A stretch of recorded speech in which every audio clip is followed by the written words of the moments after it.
How Pythagoras cured by music. Pythagoras conceived that the first attention that should be given to men should be addressed to the senses, as when one perceives beautiful figures and forms, or hears beautiful rhythms and melodies. Consequently, he laid down that the first erudition was that which subsists through music's melodies and rhythms, and from these he obtained remedies of human manners and passions, and restored the pristine harmony of the faculties of the soul. Moreover, he devised medicines calculated to repress and cure the diseases of both bodies and souls. Here is also by Zeus something which deserves to be mentioned above all, namely that, for his disciples, he arranged and adjusted what might be called preparations and touchings, divinely contriving mingling of certain diatonic, chromatic, and enharmonic melodies,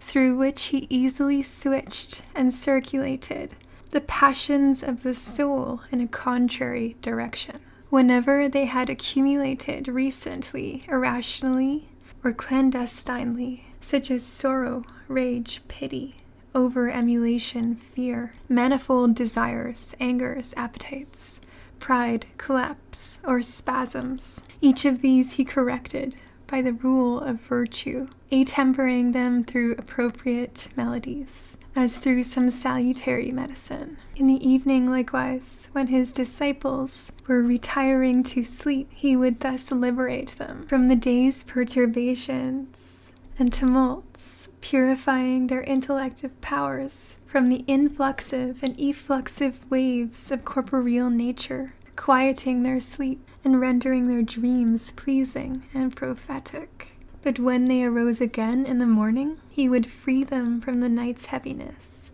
coma, and torpor through certain peculiar chords and modulations, produced by either striking the lyre or adapting the voice. Not through instruments or physical voice organs did Pythagoras effect this, but by the employment of a certain indescribable divinity, difficult of apprehension, through which he extended his powers of hearing, fixing his intellect on the sublime symphonies of the world, he alone apparently hearing and grasping the universal harmony and consonance of the spheres, and the stars that are moved through them, producing a melody fuller and more intense than anything affected by mortal sounds. This melody was also the result of dissimilar and varying sounds, speeds, magnitudes, and intervals arranged with reference to each other in a certain musical ratio, producing a convoluted motion, most musical and gentle. Irrigated, therefore, with this melody, his intellect ordered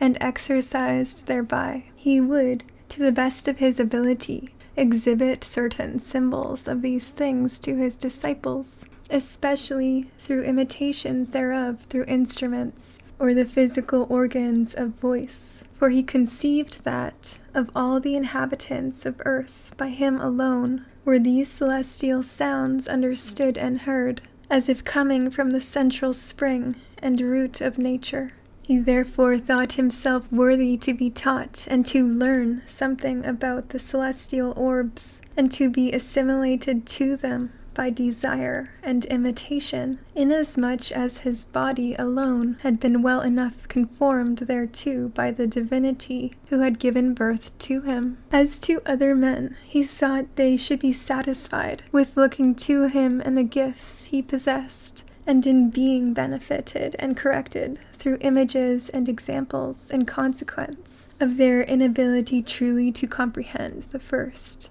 and genuine archetypes of things. Just as to those who are unable to look intently at the sun, we contrive to show its eclipses in either the reflections of some still water, or in melted pitch, or some smoked glass, or well-brazen mirror, so we spare the weakness of their eyes, devising a method of representing light that is reflective, though less intense, than its archetype to those who are interested in this sort of thing. This peculiar organization of Pythagoras's body, far finer than that of any other man, seems to be what Empedocles was obscurely driving at in his enigmatical verses. Quote,